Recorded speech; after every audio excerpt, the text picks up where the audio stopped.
No, takže vyšlo von, že kto volal Jovinečkovi a ja mám pocit aktuálne, chcem to celé vysvetliť, že ako to naozaj bolo, lebo mám pocit, že sa tu robí z niečoho úplne iná senzácia, ako reálne bola, ale ja chápem, že na to, aby to bolo zaujímavé, aby sa o tom písalo a tak treba tú senzáciu trošku nakopnúť, ale ja absolútne mám úplne čisté svedomie a nemám dôvod, prečo o tom nehovoriť, alebo sa nejak zatajovať, neviem vôbec, prečo už z toho oni predtým robili nejakú takú senzáciu.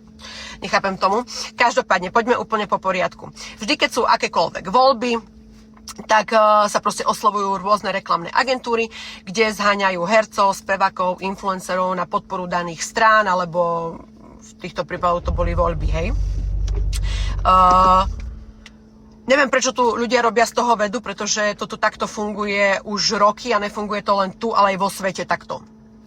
Takže proste je to reálne úplne bežné, funguje to roky. Teraz ste to mohli vidieť aj v Maďarsku, kde potom vlastne tí všelijakí influenceri si robili party do rána.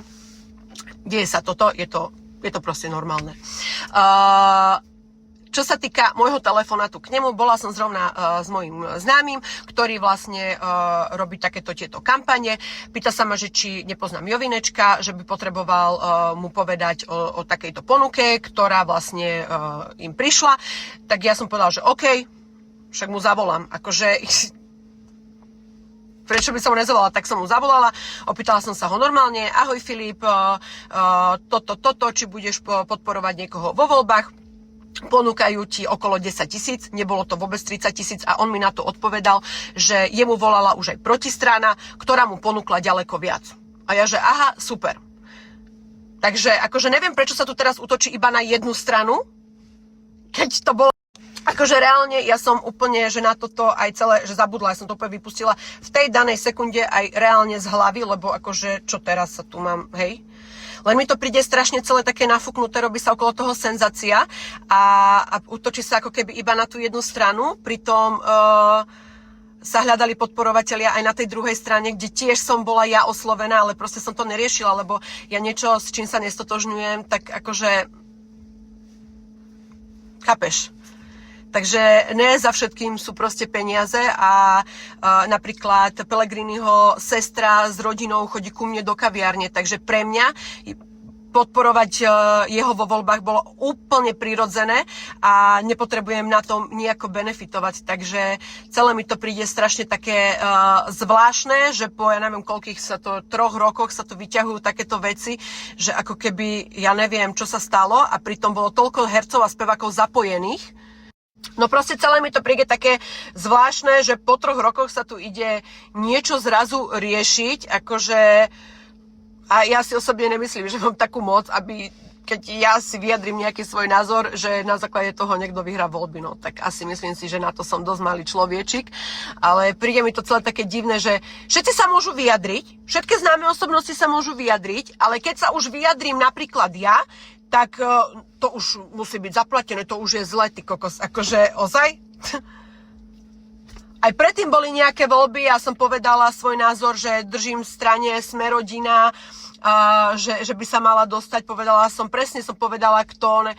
A to čo teraz, akože to si nikto nevšimol, alebo keď vyhral Fico, tak som povedala, že no, že proste sa k tomu nejako vyjadrila. To už nikto nevidí, ale vy vidíte len, že on vyhral a musí to byť teraz, čo je, že ako ja za to môžem? Však vy ste ho volili.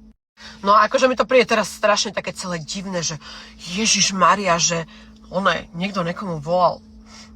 Si volajú ľudia s takými vecami, že keby som to ja povedala, tak by ste kúkali. Akože, neviem, no, celé mi to príde taká strašná haďarina. Neviem, čo si o tom mám myslíte. Všetci sa môžu vyjadrovať, ale keď sa vyjadrím ja, tak hneď to musí byť spochybňované, zleoné. Neviem, celé také strašne divné mi to akože dojde, ale jasné, chápem, tam, kde je plačková, tam je sledovanosť, tam sa komentuje, tam je všetko úplne inak. Ale na druhú stranu sa nikto... A ešte hlavne, ja som vtedy išla z Blacku a zrovna vtedy som tam stretla jeho sestru, tak vtedy som si sadla do auta, si pamätám, že som to nahrávala a ešte my sme vtedy srandovali s jeho sestrou, že bol by to najkrajší prezident. A ja som to vlastne v aute povedala, že bol by to najkrajší prezident, že keby to vyhral, že preto ho volím. Tak za toto, keby mi mal fakt niekto zaplatiť, tak to je úplne akože názor hodný zlata. Ti drbe. To je strašné. To je strašné. Akože... Ale či niekto bol zaplatený alebo nebol, mne to úplne urytí.